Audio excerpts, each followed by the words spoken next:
Hey everybody, just going to take a quick break from the show to get you styled up with Stitch Fix. Shopping's hard. It's hard. With Stitch Fix, you get a stylist, though, who understands your style, your size, your budget, and they do all the shopping for you. Wow. This is excellent. Shopping, I'm telling you, shopping and figure out your style, it's overwhelming. Let somebody help you when it comes to getting dressed. We don't know what we're doing, so we let Stitch Fix help us out. A Stitch Fix stylist there. They know what works on us. We get the prices that make us look really good, and it feels good. You get some confidence boost walking around knowing that you're looking decent here. Oh, yeah. Yeah, we just give the stylist our sizes, style, budget preferences. We order boxes when we want, how we want, no subscription or any of that required. And they send called Just For Me pieces as well. Like, maybe you'd like this, and it's awesome. Outfit recommendations, styling tips. You keep what you love, you send back the rest. It's super easy. Yep. You can do it, and we are doing it because it's excellent. Personal styling for everyone. Get started today at stitchfix.com/STM. That's stitchfix.com/STM. Now back to the show. Hey everybody, just going to take a quick break from the show to tell you a little bit more about Rocket Money. It's the start of a new year. It's the perfect time to get organized, set your goals, prioritize what matters most. And for me, top priority is getting myself together here. Financial wellness, doing that, which that feels important, you know? Just feels like adult stuff that you have to do. And thanks to Rocket Money, my goals feel achievable now. They show me all my subscriptions in one place, help me easily cancel ones I forgot that I've been paying for, which happened to me. Absolutely happened to me. I had, for years, I was paying for something. I was like, what is going on here? Rocket Money found it and saved me lots of money since then, because it's been a while. So they did a great job here. Rocket Money is a personal finance app that helps find and cancel your unwanted subscriptions, monitors your spending, and helps lower your bills so you can grow your savings. Rocket Money has over 5 million users and has saved a total of $500 million in canceled subscriptions, saving members up to $740 a year when using all the app's premium features. Cancel your unwanted subscriptions and reach your financial goals faster with Rocket Money. Go to rocketmoney.com/smalltownmurder today. That's rocketmoney.com/smalltownmurder. rocketmoney.com/smalltownmurder. Now back to the show. Hi, I'm Ashley Flowers, and if you're like me and grew up watching America's Most Wanted and reading Nancy Drew, then hi, you're a crime junkie. And I bet that passion for solving mysteries never went away, which is why we've assembled a team of reporters to dig deep into all the cases we still obsess over. Each Monday, my best friend Britt and I will bring you a case that you won't be able to stop thinking and talking about. So join us by listening to Crime Junkie wherever you listen to podcasts.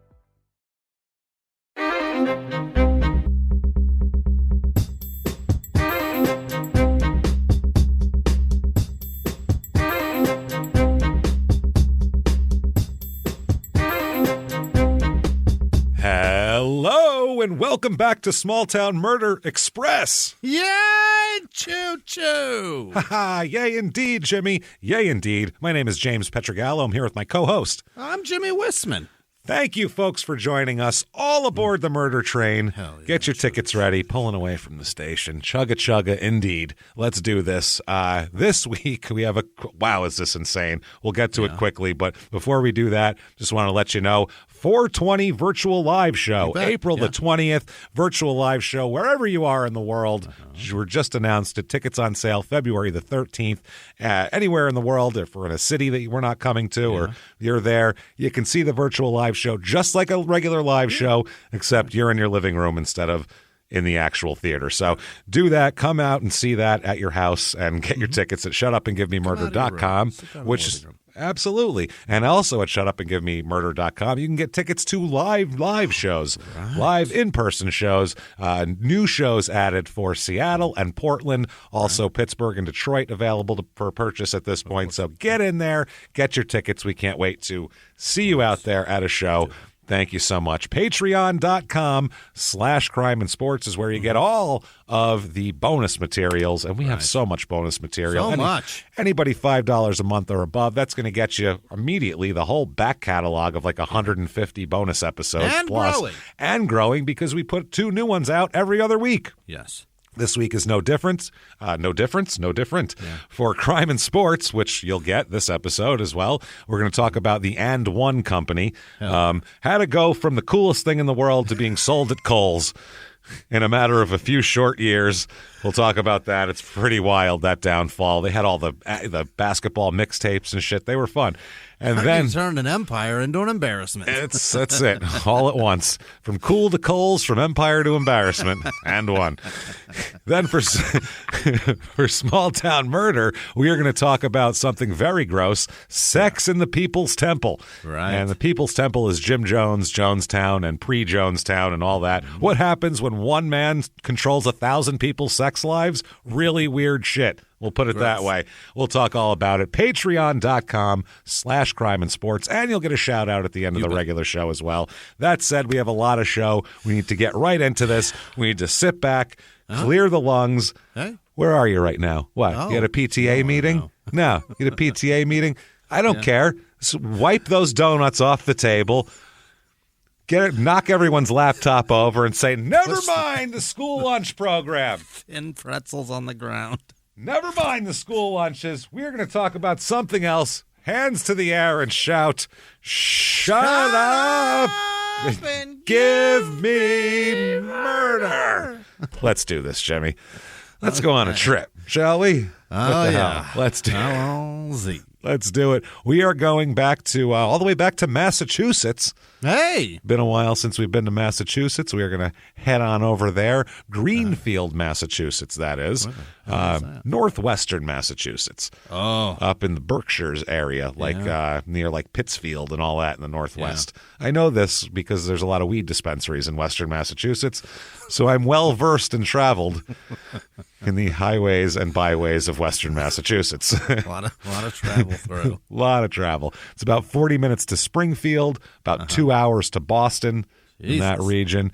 So it's in there. About an hour 45 to Framingham, which was our last official episode there, dissecting the alien vampire. So that was a good one.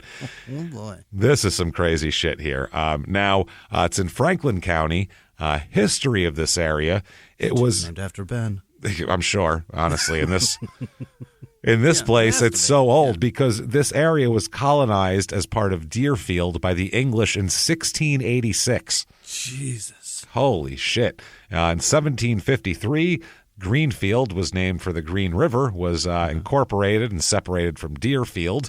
Yeah. And so there was they opened up a canal in 1795 that enabled boats to bypass these falls and reach things through the river. And there's a lot of rivers and falls and drawbridges and all sorts of shit here. Canals on the East Coast are entirely different than they are on the West Coast. Or yeah. I mean, a canal there is like, it's built, it's giant, it's for boats. It's made to hold water, not just in an emergency. Country, it's just like, it's hilarious. It's a concrete bottom 12-foot deep channel for just getting water to people. Either that or doing good bike jumps. That's the only thing they're good for.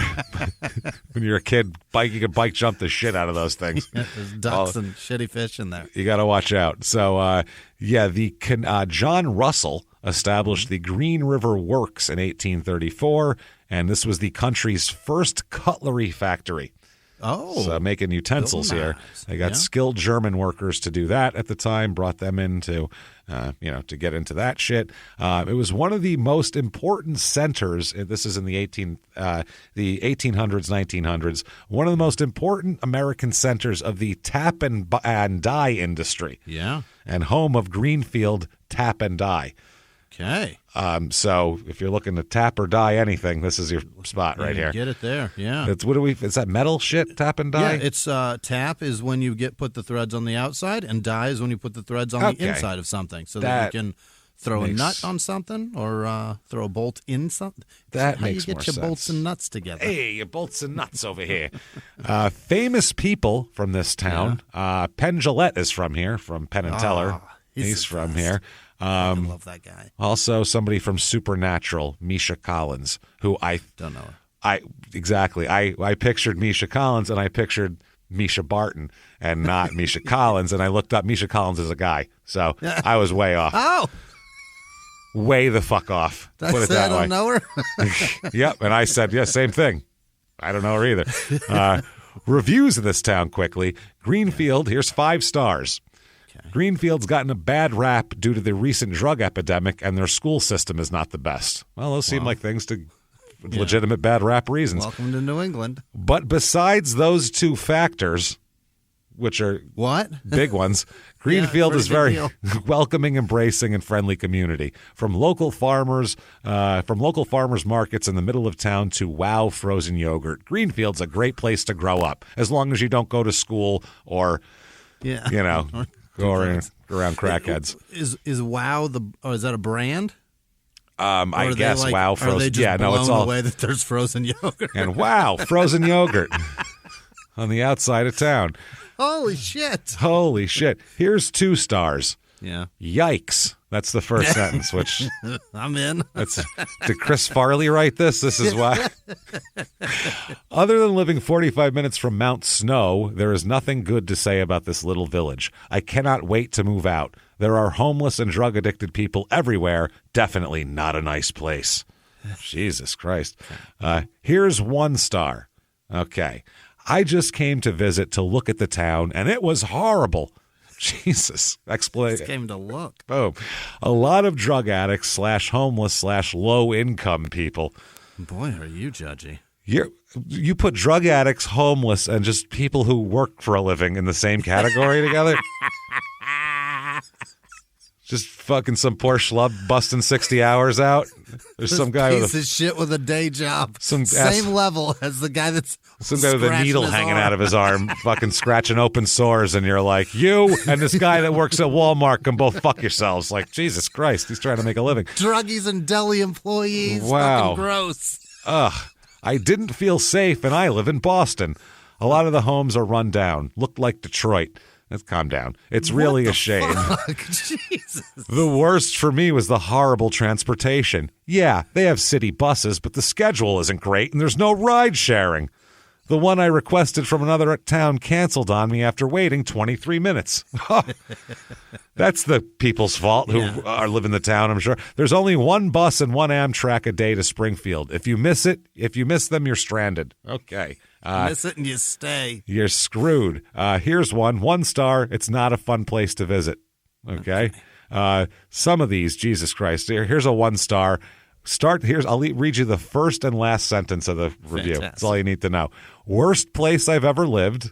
First sentence. Last sentence, hideously dead-end depressing place. And everything in between describes it. Deadbeat landlords, rundown shit.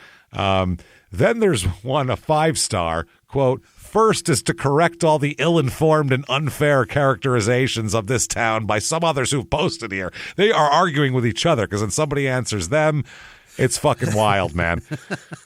It's wild. Defending her honor. Holy shit. People in this town, by the way, quickly, 17,241. So, kind of a small-ish town. And the median household income here, $48,493, which is lower than the national average. Yeah. For Massachusetts, that's broke. Yep. And the home price, $209,800, is as cheap as I've ever heard in Massachusetts. That's the average home price here, so that's pretty wild. Things to do very quickly, the Franklin County Fair.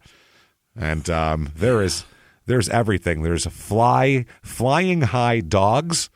Okay. That sounds like fun. There's a cowboy circus. Hell yeah. Stoney Roberts Demolition Derby. I want to let a man named Stoney be in charge of breaking shit. That sounds great. Is that a country guy that plays while everybody crashes their car? It sounds like a crazy guy who just stands with the microphone and goes, all right, and he announces the beginning of it, and then he just giggles as people are mashed and mauled. Look at him go. He sprung a lake. He take that, city boy. Oh, man. There's a touch a truck event. You'll weld it up better next year, won't you? That's right. God damn it. Finally, a fried dough eating contest, which is obviously very good for you. Everyone should partake in that. Sounds delicious. Don't get me wrong. Yeah. And then also the Green River Festival with a bunch of bands that I've never heard of here, including Allison Russell. That's the headliner. Don't know who the fuck that is. I'm not sure. I'm sure she's wonderful. She's married to Misha, whatever the fuck. Yeah, Misha Collins. That's him. So that said, where we set this up, let's talk about a murder that happened here. Now, this is kind of, like we said, Massachusetts. When you think of Massachusetts, you think of there are poor parts, but it's a wealthier state. The average income is higher there. Massachusetts has the highest amount of college graduates per capita in the country. So it's an educated Kennedy's, for Christ's sake. It's educated. Harvard, MIT, they're all in Boston, so they can spread out. So you don't think of little towns in here being little towns, but it's just like anywhere else. There's little fucking towns that are dumps, and some of them are dumps. I've been to a few that are shitty on the way to Weed. There's some dump ones. So this is like a lower income little town on the west side, but not terrible. It's decent, I guess. So this murder, we have to go back to 1988. What do you remember about 1988, Jimmy? Oh, not a lot. I was 7. So holy shit. Oh, that's probably trauma. There is a giant window of time that fucking nope. Cloudy? A little cloudy. What was the number one album of that year? I'm trying to have something fun here. You're taking me down a dark path. Was it Golden Earring? It was George Michael, Faith. Oh, fuck yeah. With him and his ass jeans posed on the front of him there. Nobody. Did we know then? Did we know? We knew then, right? Did you see Wham? But I mean, was he out? Jitterbug. We knew. We all knew. Was he out when Faith came out? I don't think he was. He's been out since he was 4. It looks like. Yeah. If he wasn't out, he's out. He's screaming. Yeah, he was yelling from in there. You heard a loud noise from inside. He was banging on the other side. If you open the door, you're like, George is in there. He keeps saying he's gay. I don't know what's going on.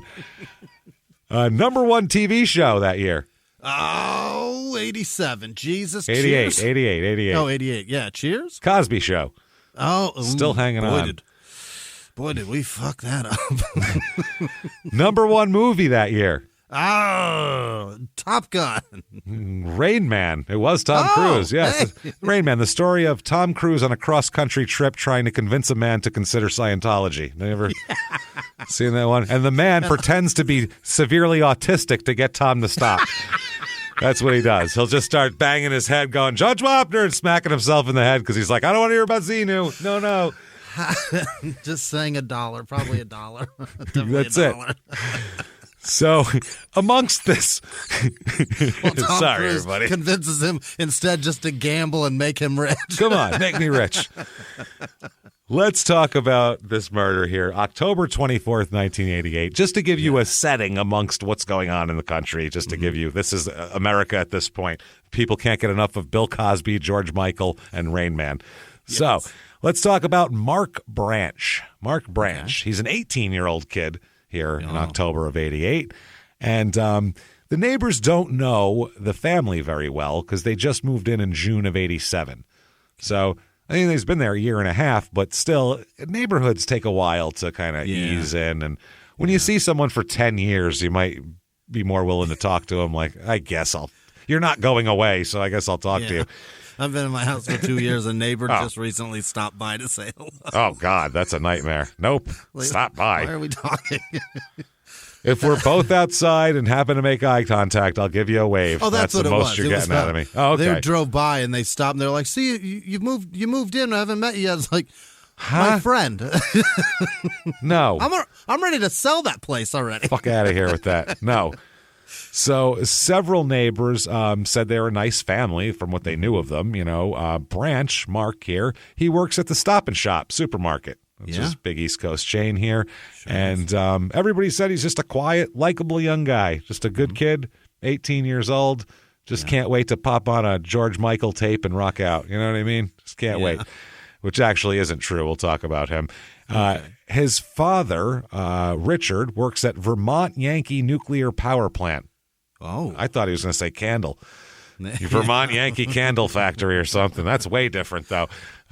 This is in Vernon, Vermont. Neither did I. Vernon, Vermont. His mom's name is Betty. So Betty and Richard and Mark and their nice little family. Branch didn't attend Greenfield High School, even though he lived in the district. Okay. The last time he was enrolled in Greenfield, town schools was 1982 when he was a 7th grader, which is interesting. Yeah. He attended different schools here. He attended the New Salem Academy in 1983 and 84. It's an alternative private school. And he attended the school as a 7th and 8th grader, and he left the academy at some point there. A teacher said he left after 1 year, saying, quote, "The school wasn't appropriate for him academically or in any other way." He didn't fit in. Wow. Okay, that's weird. So they sent him to a school for troubled kids. Oh. And he attempted suicide around then. In 8th grade? In 9th grade-ish. Yeah. Oh, my. Early high school. He ends up in Belmont State Hospital for a year between his 16th and 18th birthdays for a calendar year in there. So, yeah, he's having a tough time. Everybody says he's a nice kid, but he's having a tough time. He also attended a special school in Northampton, which is for young people with mental and or emotional difficulties.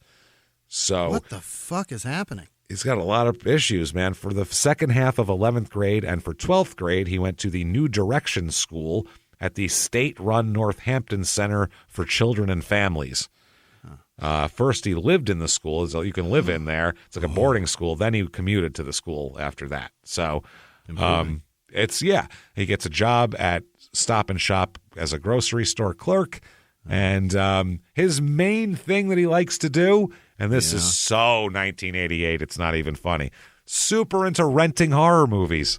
Okay. Remember in the fucking late 80s, early 90s, every video store had that horror section that was just, it was fucking swelling.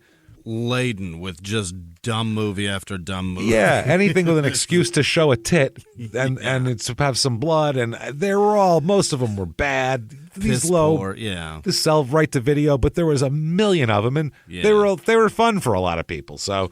Yeah, the campy shit like House and it's so dumb, and the animation is bad, the special effects are bad, the story it isn't even scary. It's just the shock value, really. It's tits and off camera slayings where blood squirts in front of where the camera is. Yeah, the ones I hated the most were like the murder during a sex scene, because that is.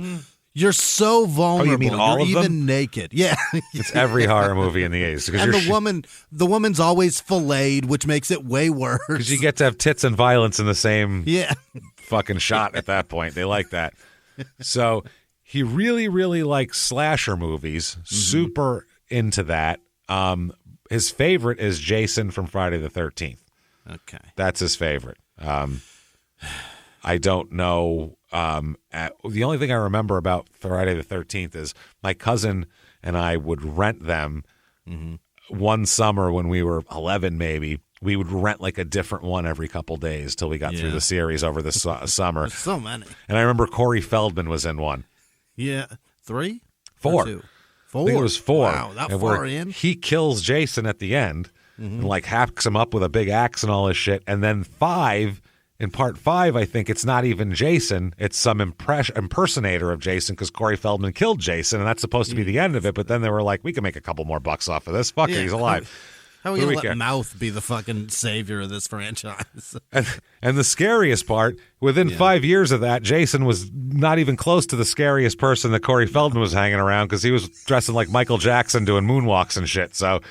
And he's still doing it. He's still doing it. That is scary. He blocked me on Twitter last month. That's so fucking funny. Because I dared reply to something that he said. You get bored. You're too well known to be a troll at this point. Like, you used to be a troll, and it was fun when you had like 54 followers. Yeah. But you're too well known to be a troll. Yeah, I got too many followers, I think. Well, you're going to get who's this dick. Yeah. You're going to get other people's fan bases take it out on us. Give us like bad reviews and shit because you made a comment to Corey Feldman on Twitter. What a stupid show. These guys can't even dance. Yeah, they suck on Twitter. No moonwalking out of either of them. I've seen neither of these men moonwalk. So he's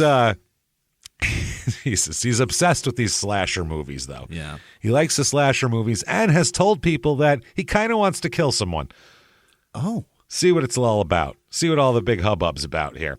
I don't think that's I've never felt that from watching one of those. I can't believe that anybody would get there. And there's a possibility he told some people that on Halloween in 87, he just may have tried to kill some unknown girl, but it didn't work out. Like he had set it up to do it, but it didn't work out. So, what's he going to do here? That was 87. That was Halloween 87. This is very Michael Myers, this whole thing. He's put in an institution. He gets out. It's on Halloween week. He gets active. This is Halloween. It's so weird. So on October 24th, 1988, a friend of his, Scott Landry, gave Branch a ride to an 8:30 a.m. appointment at the Massachusetts Rehabilitation Commission, which is a state vocational aid program for the mentally and physically disabled. Okay, now he's supposed to pick him up again. He picks him up at 9:15. So he's only there for 45 minutes. Quick in and out. Landry had seen Mark's car at his home on Meadow Lane, and Mark had said he didn't want to drive his own car because he had no gas, and there was an air conditioner in the back of the car that needed to be repaired, and so it's a mess. There's a big AC unit in there, like a window unit. Yeah, and between that and no gas, and come on, you drive me. So they drove back to Branch's home, got the air conditioner. This is after the appointment. Got the air conditioner from the back of the car and put it in Scott Landry's father's truck, which is what Landry was driving. Easier to carry it around. Both then got in the truck and went to Landry's house, which is down the road a bit, and they arrived there at about 9:45 a.m. They went into Landry's house, put a tape in the VCR, and began to record MTV. Jesus. You can't get more 1988 than popping a tape in the VCR to record MTV. Yeah. That's when it was just videos, just hours of videos. So and interrupted every now and again for Kurt Loder to tell you what's happening in the world. Yeah, Kurt Loder to tell you what's happening in the world of music. He'd come on and tell you what Bono was doing, and that was that. So they do that. At about 10:07 a.m., Sharon Gregory calls Landry. Okay, this is a girl here. She was crying, and she asked if Scott Landry had a car. And he said he didn't. He asked if everything was okay, and she said she wasn't sure. So who the hell is Sharon Gregory? Okay. I'd love to know. She's a 19-year-old freshman at Greenfield Community College. She graduated Greenfield High School in 1988 and was attending the community college there. She, at her graduation in June, received a certificate of participation in the school's peer education counseling program. And she was also a member of the Exponent school newspaper staff for her junior and senior years. Okay. She was a college preparatory major in high school. And during her sophomore year, she was a member of the Flag Corps, and a junior year, a member of the Distributive Education Clubs of America. She's been involved. My goodness. She's got she's the type of kid who doesn't leave school after school. Right. She just stays because she's got so many activities. And she has a twin sister named Cheryl as well. Oh, Cheryl and Sharon? Cheryl and Sharon are the Gregory twins here. So... Okay. Now, she worked as an aide at Charlene Manor Nursing Home here up until about September of 1988, and most recently worked part-time for the food service division at Franklin Medical Center. So cafeteria food at the hospital. Yep. Cheryl. Yeah, this is Sharon that does this. Okay. Both sisters also work at the Friendly's restaurant on the Mohawk Trail in the summer of '87, but just for the summer because it's a big ice cream joint. So you want to do that. Evidently, everybody in New England does that too. Fucking Friendly's is amazing. Yeah. It's so good. Their food's good. Everybody did. Everybody. Yeah, I know tons of people that worked at Friendly's. It's just one of those things. People used to steal from that place like crazy. My God. I knew kids that would come with the big, giant 10-gallon things of ice cream. Like, they didn't even fucking carry them. They'd be just rolling. Just take the product? I had a friend that worked there, and he told us, come out and in 5 minutes pull out behind the back door. Exactly 5 minutes, right? So we timed it, so we pulled out. This is no cell phones at this time. Yeah. So we timed it, pulled out, parked the car out and back in the parking lot, and we weren't there 2 seconds when a giant, I guess they're 10-gallon thing of ice cream comes rolling out the back door into my fucking driver's side of my door of my car. Bang! I'm like, holy shit. Put it in. It's Rocky Road. Friend fucking grabbed it, pulled it out, put it in the back seat. We're sitting there holding it. And I'm like, what? Did you know that we were getting this much ice? Where am I going to put this much ice cream now? Yeah, I don't have that thing. No one has a freezer. Yeah. I think we brought it back to someone's house and just like ate as much of it as we could. And then we were putting it in like bowls and sticking it in people's freezers. It was a fucking disaster. But yeah, that's a bad caper. It was terrible. I'm like, this isn't good. At least steal something useful if you're going to steal, you idiot. So the morning of October 24th, 1988, Sharon Gregory tells Scott Landry that she tried to call her boyfriend, Chris Theron, at the high school, but he was not allowed to take her call. She had to call the office and say, can you put a student on the phone? Not. Scott told her, Scott Landry tells her how to start the car, and because there's something wrong with it, she can't start her car for some reason. So he says, this is how you do it. Call back if it doesn't start. And Scott said she never called back. So he assumed Sharon started the car and did her thing. So Mark Branch asked Landry who called, and Landry told him it had been Sharon Gregory who had been unable to start her car. So Branch asked Landry why her parents had not brought her to college instead. And Landry told Branch that Gregory's parents were working and they weren't home, so they couldn't give her a ride. So about 15 minutes later, Branch goes into Landry's father's bedroom to make a telephone call, and he comes out a few minutes later. So Scott Landry asked him what was up, and Mark Branch said that, I just had to make a call. So, all right, fine. So the thing about this is Branch has been angry with Sharon and Cheryl. Oh? So he heard Sharon, he's like, why didn't her fucking parents give her a ride? What does she need a ride for? Because they had, quote, mocked him. Okay. And Cheryl had access, apparently, through a psychology class, had access to a psychological profile that I guess Sharon had done a psychological profile for her class on Mark. Yeah. And let Cheryl see it. Oh. And they were, quote, mocking him about it because it's not a great profile. Yeah. So he has been upset about that they were making fun of him about something that was supposed to be private, he said. So,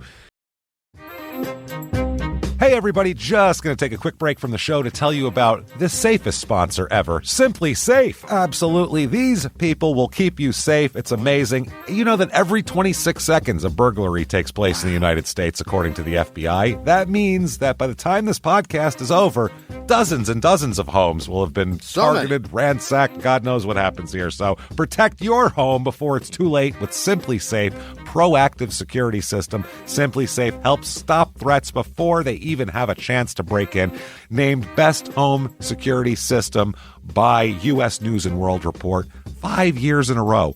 And by us for about the last 8 years as well. If you trust us, believe me, you want Simply Safe. So visit simplysafe.com/small to claim 50% off a new system with professional monitoring plan and your first month free. That's simplysafe.com/small. There's no safe like Simply Safe. Now back to the show. Hey, everybody, just going to take a quick break from the show to tell you a little bit about Sono Bello. You know, the most known secret with celebrities and influencers and all these famous people is so many of them have had lipo. They've had lipo, whether it's a little touch-up here or a total makeover. Yeah. Nobody has a perfect body. That's the thing. No. They may look like it on TV, but there's things that help that. Absolutely. Lipo now has changed, and Sono Bello's been at the forefront with using LAL technology and getting those beautiful and natural outcomes for each person. Looking real natural. Our friends at Sono Bello are offering their best deal. You're now included in their winter savings event, but appointments are limited, so please get on this. Sono Bello doctors are masters in micro laser fat removal, a brilliant technique that removes stubborn fat permanently wherever your problem areas are. Tummy, love handles, thighs, arms, it's gone in one comfortable visit. Eating healthy and workouts are great. Keep doing that, but if you want to lose that stubborn fat in one visit, check out Sono Bello. Save big during their winter savings event. Schedule your free consultation now at sonobello.com/smalltownmurder. That's sonobello.com/smalltownmurder. Now back to the show. He was upset. So after about 20 minutes after this phone call, Branch asked Scott Landry to take him home because he wanted to get his car to pick up his paycheck at Stop and Shop, blah, blah, blah. Landry takes him home. So he had, by the way, not picked up his paycheck that day, we find out. He doesn't go pick up his paycheck, which is interesting. Landry says he went back home to take a nap after that, slept till about noon. Jesus, what a great life he's got. Just hanging out, sleeping, naps. Quick at about noon. Naps, man. Ah, it's beautiful. Had to be at the Stop and Shop soon. Friend of his, Peter Janist, stops by for a visit, stays for about 5 minutes and leaves, and then Landry's girlfriend, Amy Poliadis, arrives at about 12:30 p.m. Yeah, there you go. Just woke up from my nap. My girl's coming over. What, the cold out your eyes at noon? What a fucking great time. He received a telephone call from his mother who told him that a girl had committed suicide, Landry said. Oh. He went out to look for Cheryl's boyfriend, Peter Janis, but couldn't find him. Scott went through to the high school and met Chris Theron, who's Sharon's boyfriend. He told Theron that one of the twins had committed suicide. Oh, no. Because that's what he heard. One of the twins did, but he didn't know which one. Oh, Theron, 50-50 chance it's your girlfriend. It might be a girlfriend, maybe not. So Theron and his mother went to their house went to the girl's house where a trooper was there, a state trooper was there to meet them. Oh, God. So Landry tells the trooper that, because the trooper's asking questions about him, asking questions about Mark, and that sort of thing. So Landry told the trooper that Mark's blue jacket was in the back of Landry's father's truck when he dropped Mark off at his house. He told Mark to take it, but Mark said he'd be able to pick it up later after he picked up his check at Stop and Shop, and he said that Mark Branch didn't come back while Scott was at home. Landry further tells this trooper that Mark Branch would at times wonder aloud how it would feel to kill someone. Oh, my. He also tells the cop that Mark religiously watches and rents tapes, horror flicks, and also, quote, smut. Loves his smut. You know. And he loved Friday the 13th, and he loved Halloween, which is Jason ironic. and Tuggin. Well, yeah, Jason, Michael, and Tuggin. So he said Landry tells this officer that Branch, quote, patterns his own life on characters from these films, including Jason from Friday the 13th and Freddy Krueger from Nightmare on Elm Street. He even said that Mark Branch owns 7 hockey masks. Jesus, that's a lot. How do you pattern your life after Jason? You don't know what. No. So what do you live in the woods and sit there with a machete and then chop up a teenager every couple of summers? Is that your fucking, how do you live his life? What does he do? You sleep in a lake? Yeah, you sleep in a lake and come up with like seaweed and shit on your head. And that's how. How do you pattern your life after Freddy Krueger? You live in a burned out building? And well, this guy said he's got Jason masks and Mark doesn't play any hockey. So these are all. Okay. That's a problem. Yeah. He also said that Mark owns the same kind of combat boots and shirts that are worn by the main characters in some of these movies. And that he collects, quote, all sorts of knives. Yeah. So Gregory, Sharon Gregory is the one who's killed. She is found dead in the upstairs bathroom of her family home, found by her identical twin. Oh, shit. Who initially told neighbors that her sister had killed herself, and that's why that rumor spread. She was discovered, Sharon's body was, at about 12:30 p.m. They declare it a homicide, not a suicide, when they get there.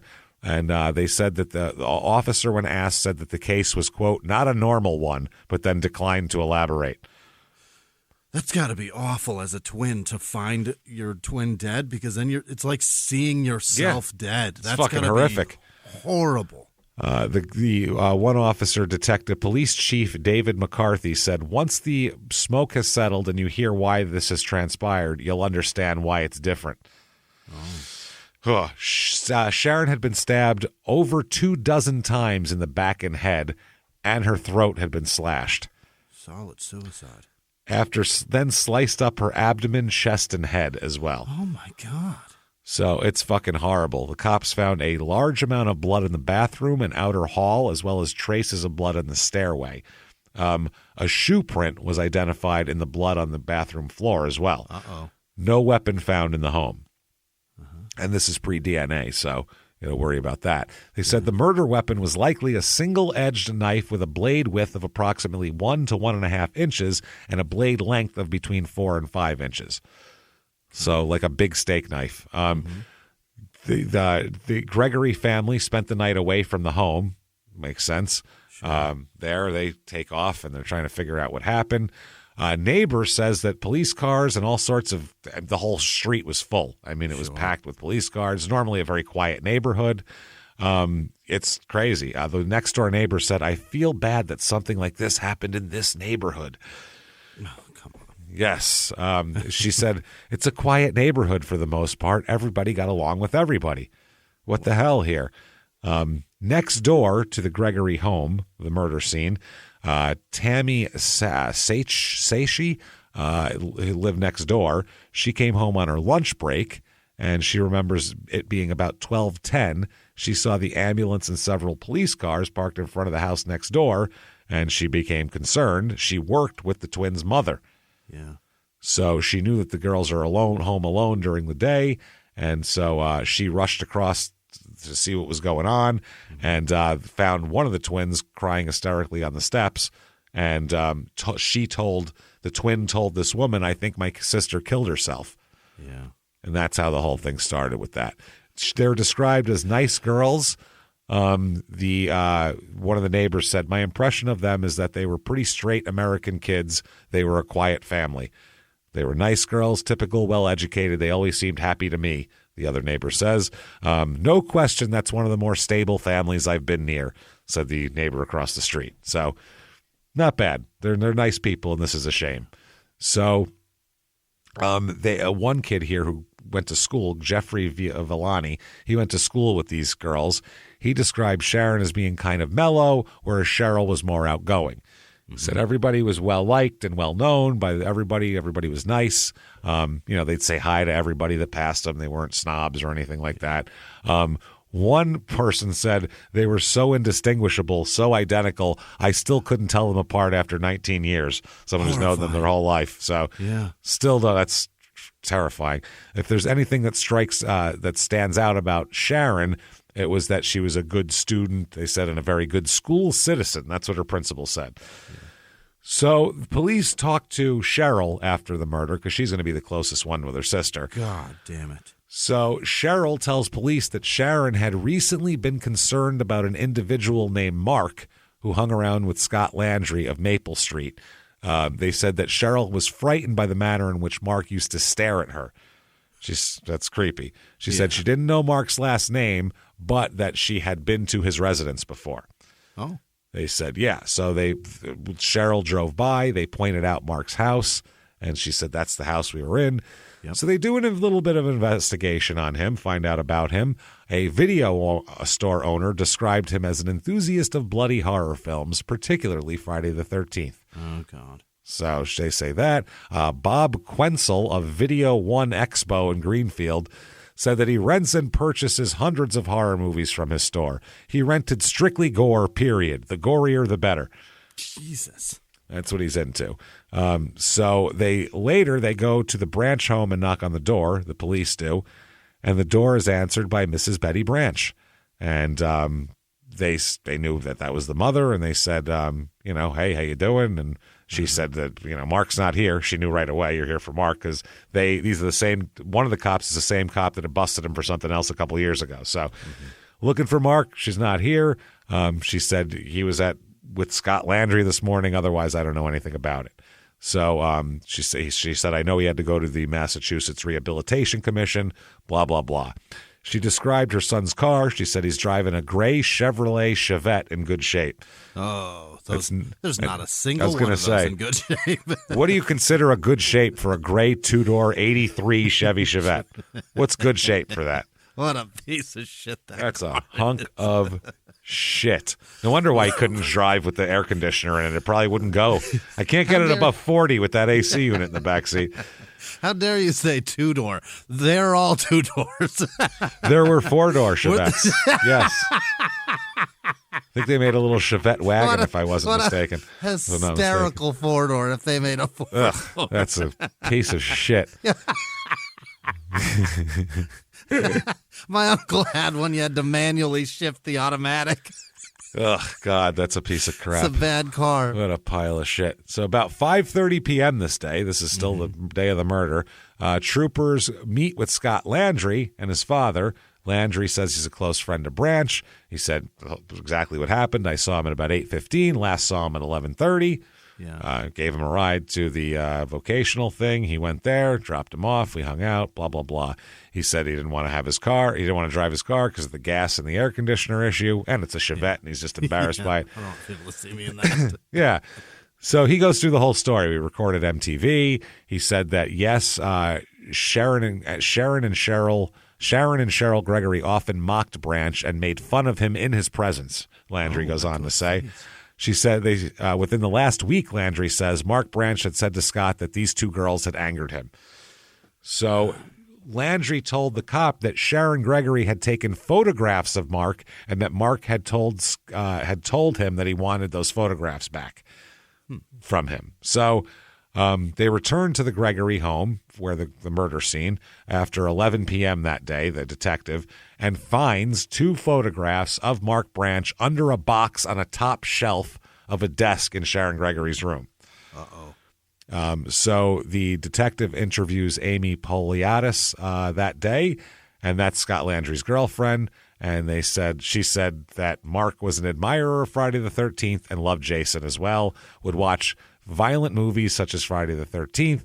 Mark talked about living out a fantasy of being Jason, the character from Friday the 13th. Right. Also talked about he has a ton of dolls of Jason, hockey masks, videotapes, posters of Jason, all about Friday the 13th. Weird. All about it. One neighbor who is directly west of the Gregory home said that he, at about noon on the 24th, he had just begun to watch television when he heard the sound of a car door closing. The sound came from the driveway to the east of his house. He looked out his window and observed. Why are you looking out the window? Is that my driveway? No? Who cares then? Fuck. He looked out his window and observed a dark gray Chevette, possibly two-door, parked facing into the driveway. Dark gray Chevette. Yeah. He saw a white man, approximately 6 feet tall, 180 to 195 pounds, wearing pants and a jacket of stone-washed denim, because it is 1988. Yeah. That narrows it down to zero. With dark hair and a, quote, long military cut. Oh. What the fuck is a long military cut? Those are two different things. That's exactly right. Is that like a Hitler haircut? Like with the swoop? Top on top? Or is that a Billy Ray Cyrus? Like, what are we talking about here? It's a Mouth of the South haircut. That's what I think we're talking, a flowing mullet. So he said about 3 to 5 minutes later, he heard the sound of a car door closing from the direction of the home again. He again looked out the window. Information I already have. Let me see it. Right. And saw the same man seated in the Chevette, then heard the engine start and saw the Chevette back out of the driveway and head south. Then the man jumped in his car and followed him because he's just that curious. No, he didn't, but you might as well at this point. Christ. Asked him if that was Vidal Sassoon. So about 30, 40 minutes later, he heard another car, and he, of course, looked out again, and this time it was Cheryl's, and then moments later he saw police cars arrive. So they said that the detective speaks with Cheryl Gregory the next day and says that in August, Cheryl Gregory was present in Scott Landry's living room with Scott and Mark Branch. Mark had some papers with him and told them it was a psychological profile done on him. That's right. So he gave it to them because they were in a class. Cheryl asked to see it and look it over. She asked to take it home to read it. Mark said that was okay, but he didn't want anyone else to see it, and she was to burn it when she was finished reading it, which is fair. It's as private as it gets. Cheryl took it home. She cut Mark's name out of it, but kept it and showed other people it. And they said that Landry said that Sharon, and they often mocked him to his face, is what they were saying. So, they when they're talking to him, they're trying to get something of, is this enough, though, for him to go over and kill somebody? But when they find out she was over there, or Scott was in their driveway for 3 to 5 minutes, it becomes a little ridiculous at this point. It doesn't look good. So they said, based on observations of the deceased, this is the police affidavit, at the scene and the amount of blood between the first floor and the bathroom where she was found, I have cause to believe, based on my years' experience in investigating crimes of violence, that the clothing of the deceased attacker is likely to have the deceased blood on it. Yeah. Furthermore, a shoe print was identified in the bathroom floor, like I said. So that's the official deal. They said, so October 25th, 88, they look at his Chevette. Okay. This day, they said it was discovered Tuesday morning, the day after the murder, parked about 20 feet down a small road off Avery Road, which is about 100 yards away from a farm. It's abandoned. Yeah. He's on the car is abandoned on a farm road, his Chevette. So the DA's Crime Prevention and Control Team and the Greenfield Police Department arrive at about 10:30, assisted by several other small towns' police forces, and they block roads and everything else because they're looking for Mark. We're looking for Mark in there. Yeah. The car's pulled off the road there. So, they did a collection of all the shit. They in the car, cigarette ashes dusted from the front passenger seat. So it appeared that the driver had snuffed out a cigarette in the change holder behind the stick shift. Yeah, remember those? Yeah, the little change holders, especially in a Chevette. Chevette has an ashtray, though. That's what I don't get. An 83 Chevette has one. So a dozen officers armed with shotguns and handguns, state police, all these people, form 2 search parties and enter the woods off Orcutt Hill Road, sweeping through here. It's hilly, it's swampy, it's shitty. They go through it. A canine officer comes here. So they have a dog. The German Shepherd police dog, Saber, followed a scent trail about a half mile into the woods along a logging road and then lost the trail.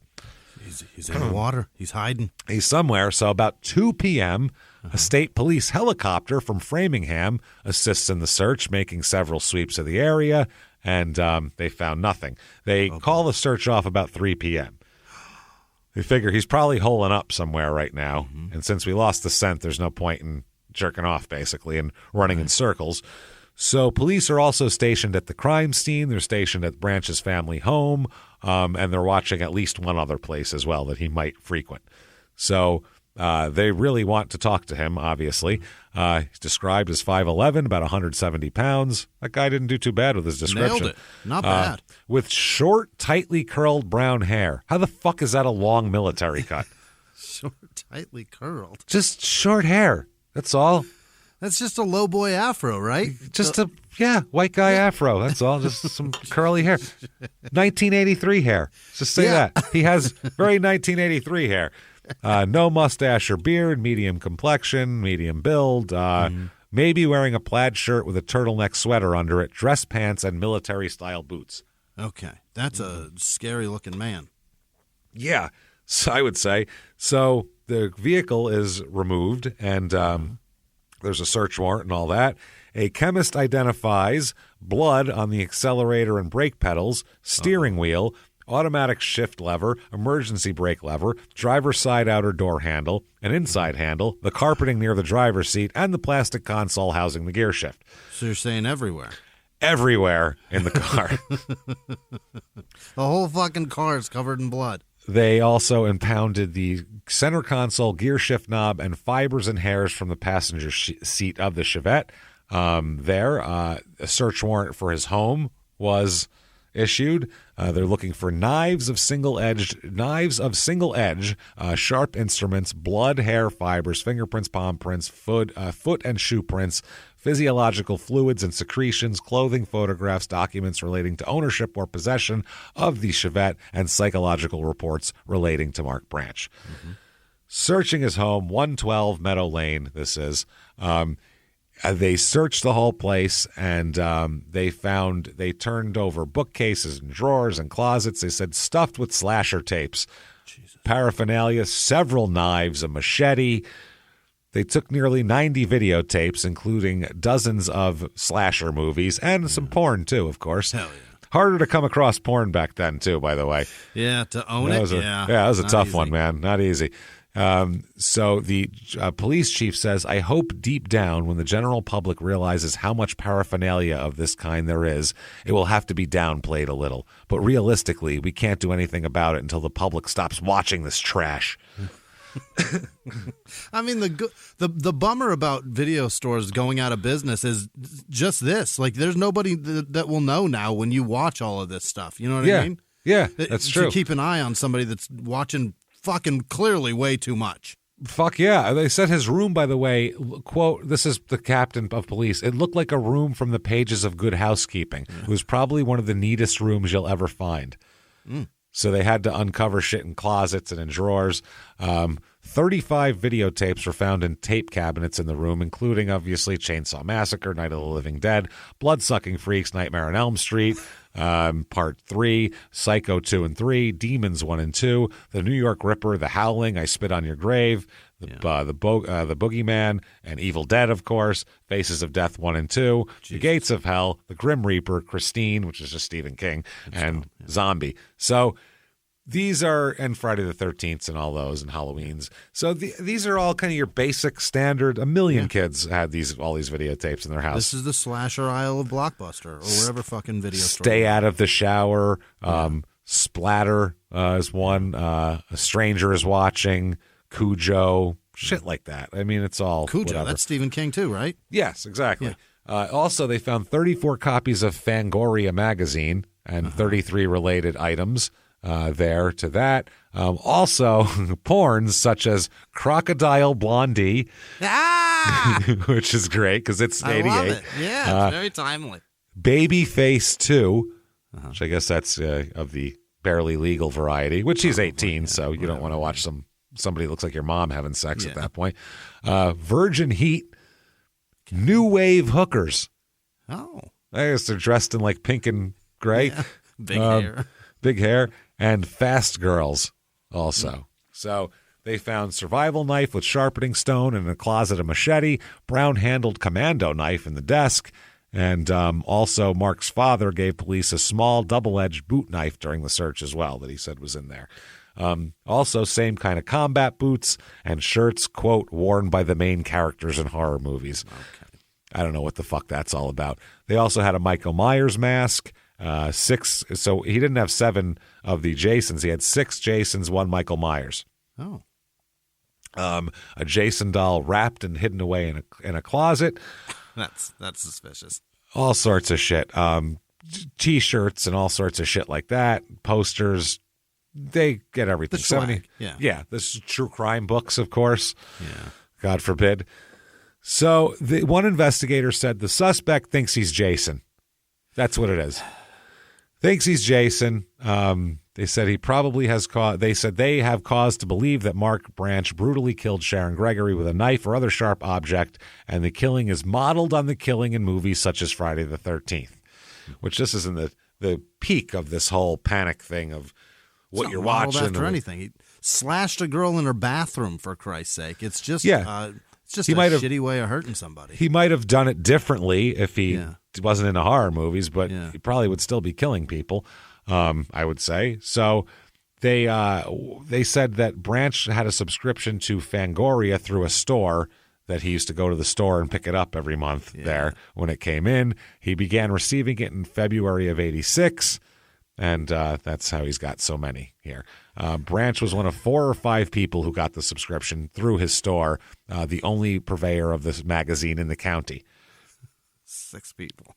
Yeah, he describes Mark as a prep school student, a normal, jovial fellow. Except he's not. Except he's kind of not. He's fucking nuts.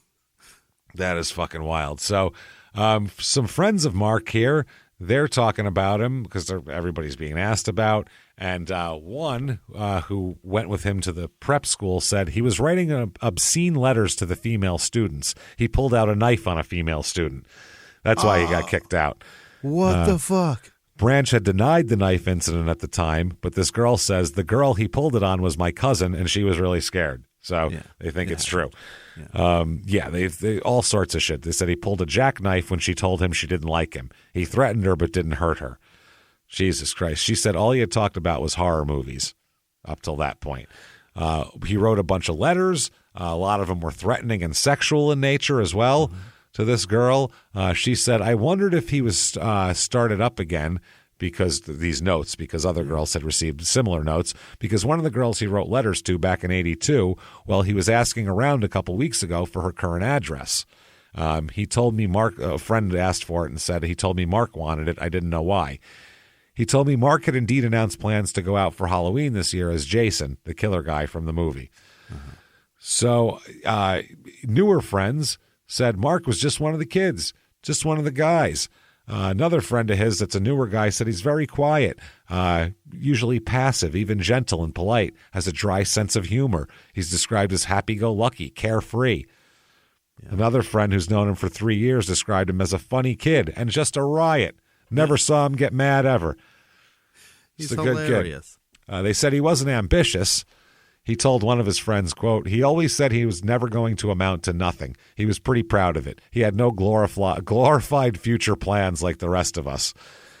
He also said that Mark didn't want to fit in. He didn't need to fit in. He said that was the thing that he liked. He wasn't into fitting in. Yeah, that's it. They said that nobody ever took Mark seriously, is what his friend said. His friend said his idol actually wasn't Jason. It was Morton Downey Jr., the talk show host from the 80s, the guy who would smoke constantly and scream and yell at everybody. That was his – wow. That's his idol, yeah. That is fucking crazy. So they said he didn't like to be mocked. That's one thing. Didn't like to be mocked. So people kind of left him alone, let him do his thing, tried not to, mock him or anything. Yeah, that's all. There was a group, by the way, a group of his friends. There's a group thing called Black Tuesday in this school here. It was a demonstration of sorts that took place at Greenfield High School. Demonstration was a support of right of school students to be gay or different following incidents of harassment. So they did like an old school protest thing. 25 students, including Cheryl and Sharon and Scott Landry, all decided to show up dressed in black. But there was no symbolism. The cops tried to make it out like these kids were like same thing they did in Columbine. There's a trench coat mafia. This was they all dressed in black, but it was they all dressed in black for a protest to do one day. So that wasn't exactly what they wanted. So they're talking about Mark. They're still trying to find him though. He's gone. They keep searching every day. He's gone. They asked his friend, do you know where he is? And he said, no, but if I did, I'd urge him to turn himself in. I would not be his friend if I harbored him right now. That would not be good for him. He needs to turn himself in. So they said the day before all this happened, at 11 p.m., October 23rd, he was at a party with some friends, and they said that he was the Mark we all knew. We all knew him, and, it's so weird. Yeah. They said the branches, they ask about the branches. Maybe it's something with the family. All they can get is one neighbor. They certainly were respectful people, lovely people. They've never bothered me. There's never been any noise or confusion. Just fucking one time the father took a delivery for me and held it for me till I was there. Okay. It was fucking ridiculous. So everybody is freaked out in this town, obviously, because now there's a guy who they've said he's Jason Vorhees and he's on the loose. So and he pops up and kills people and disappears. That's fucking horrifying. Yep. So they figure this is the psychological profile is the thing here. So the manhunt, dogs, helicopters, searching for a third day in the woods here. I mean, it is a mess here. They issue a warrant for his arrest, obviously, after his car was found. And they urge residents to ignore unfounded rumors of a second slaying because there was rumors going around that he's killed somebody else. So now it was like, oh, my God. But he asked them to be careful because he may be armed and dangerous. Yeah. The police chief said it's thrown a lot of panic into a lot of people. Yeah, I would say. So there's a manhunt in the woods. It keeps going. They go into a real thickly wooded area, and they said it's clean, nothing there. No confirming sites. They said very little information. Right now, they're just following up on leads. They actually said they were considering calling off the town's Halloween parade if he's not found, because they didn't want him coming and terrorizing the Halloween parade. Yeah, it's literally a horror movie. Should we cancel the town parade? Jesus. It is Halloween, y'all. Oh, my God. It's a stupid horror movie from the fucking 80s. They're making their own. They said that there's constant inquiries and rumors and tips coming in. The police are trying to figure out what's bullshit and what's not. And the one thing the police chief said, there are thousands of camps and shacks out in the woods. He could be moving from camp to camp, or he could be 1,000 miles away by now. We have no idea. Oh, my God. So they kept searching for him. Arrest warrant in hand. And they said also the press got really crazy about, it was a ritualized killing. It was a satanic thing. So they had to say, no pentagrams or other symbols on the scene or on the body. None of that shit. Just a very personal murder, and we'd like to catch him.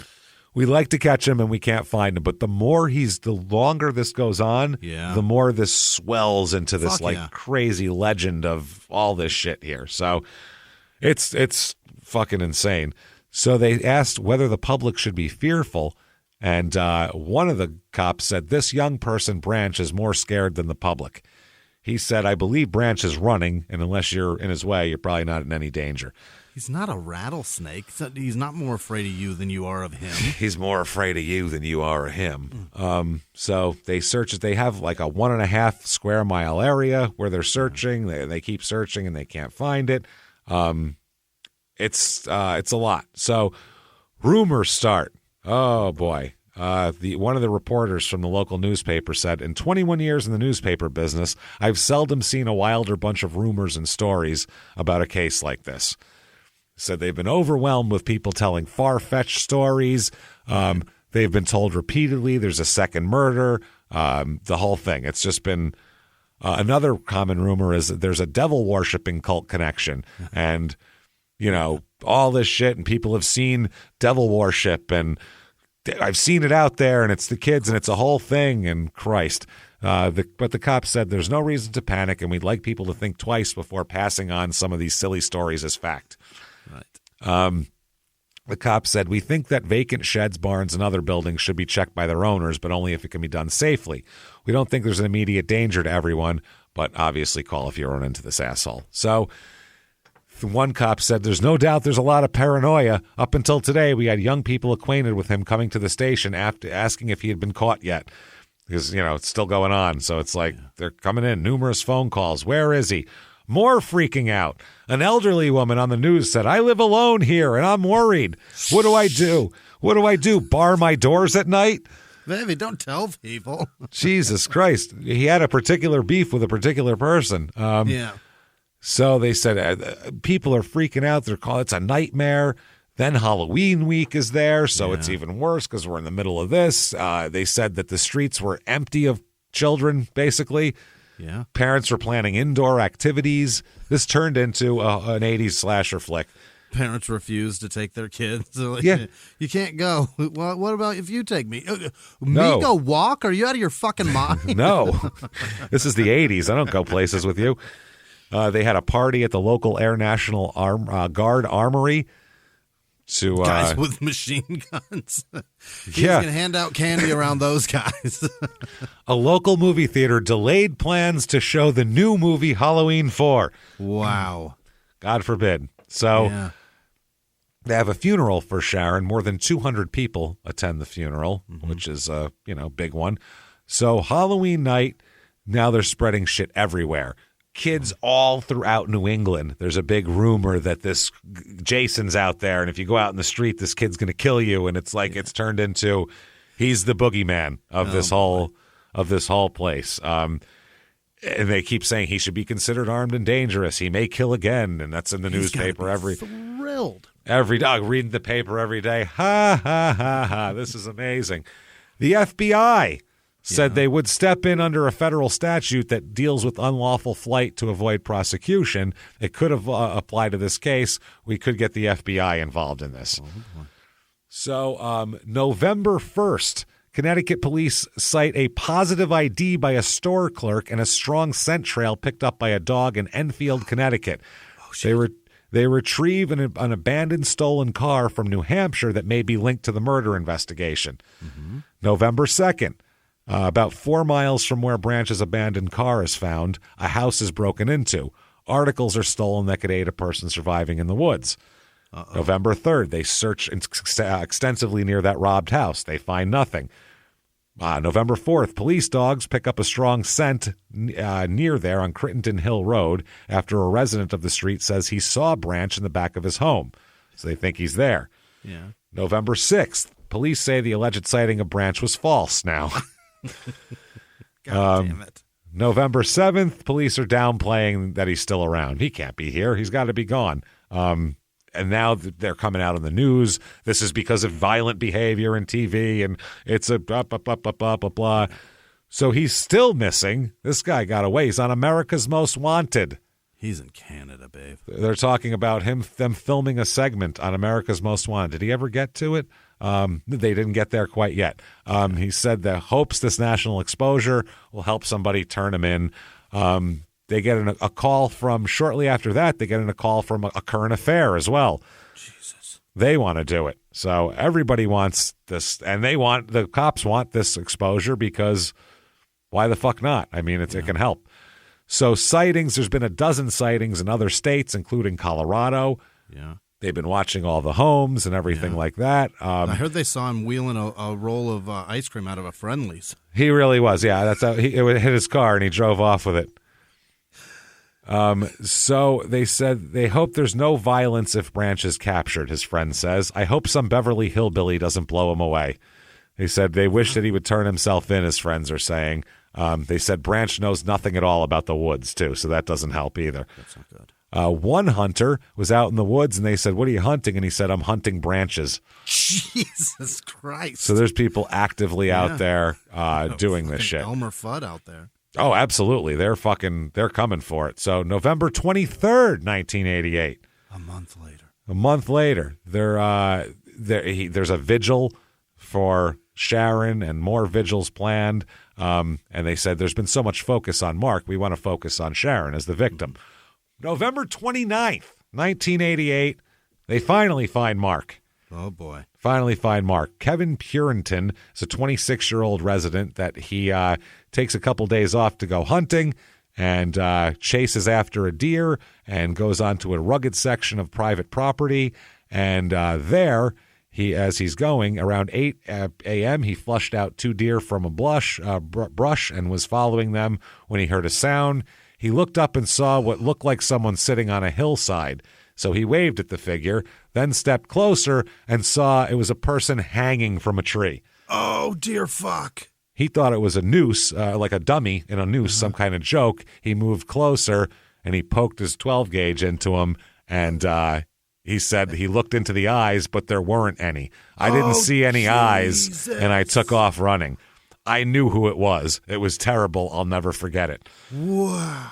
Yep. He said if it wriggled in the wind, I would have blown a hole through him. He said I would have thought it was an animal and shot it. So he was 5.5 feet off the ground. And it was on a place where there was no hunting allowed. He had made a noose from a bootlace and tied it to his belt, looping the leather strap around a tree, hiked up the collar of his blue cotton shirt so that the lace would not cut into his neck, Chris Benoit style, leaned forward, and choked himself to death. Wow. And probably been there this entire time, they said. Unbelievable. This entire time they remove his body, obviously. They said that he came across the body about 100 yards short of where the last official police search had stopped. Wow. They could almost see him from where they were, but they stopped and were like, that's far enough, because it was on private property. And they were like, he didn't go all the way over there. It's rough. Unbelievable. So, yeah, all the people say they're glad it's over. Cause of death is ruled suicide by self-inflicted hanging, like we said. And, Yeah, that's it. He's dead. The students say they feel free now. It is like the end of a fucking horror movie. They all like, oh, we can go back outside. We can do things again. It's insane. And that is Greenfield, Massachusetts. What a place. Fucking Michael Myers, man. Yeah. Dude, this is the most panic we've ever had in one of our towns, I think. It's crazy. And it's for fucking no wild. good reason, because he was dead. He was dead, long dead, for a month. So if you like that story, tell the world. Get on whatever app you're listening on. Give us 5 stars. It really does help. Also, head over to shutupandgivememurder.com. Virtual live show on 420 is where you get the tickets for that. Also, new shows added in Seattle and Portland. Detroit and Pittsburgh still up there as well. Want to follow us on social media? Super easy to do that. At Murder Small on Twitter. At Small Town Murder on Instagram. At Small Town Pod on Facebook. Patreon.com/crime and sports is where you get all the bonus materials. This week, oh my goodness, this week, the And One Company had to go from cool to crappy to Coles very quickly. From empire to embarrassing. Check that out. And then for Small Town Murder, Sex in the People's Temple, which is Jonestown and before Jonestown. What happens when one people control all the fucking of 1,000 others? Gross shit. Patreon.com/crime and sports is where you get all that and a shout out at the end of the show. Want to follow us on social media? Shutupandgivememurder.com. Links are right there. Thank you so much, everybody. It's been a lot of fun. Until next week, everybody, it's been our pleasure. Bye.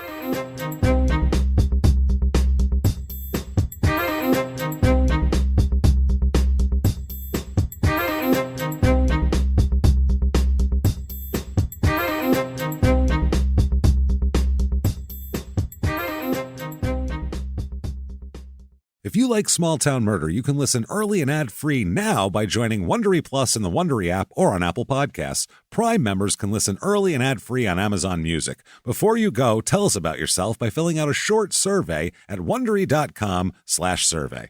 Have you ever gotten a message out of the blue? Maybe you ignore them. Or maybe you end up in conversation. Maybe they tell you about an amazing offer. I can really show you how to make some money. And maybe that gets you into a lot of trouble. But this isn't a story about people like you, the people receiving these messages. This is a story about the people behind the messages, on the other end of the line. Thousands of them, working in a microcity built for scammers.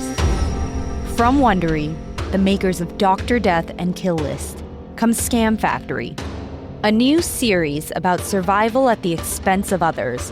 Follow Scam Factory on the Wondery app or wherever you get your podcasts. You can listen to Scam Factory early and ad-free right now by joining Wondery Plus in the Wondery app or on Apple Podcasts.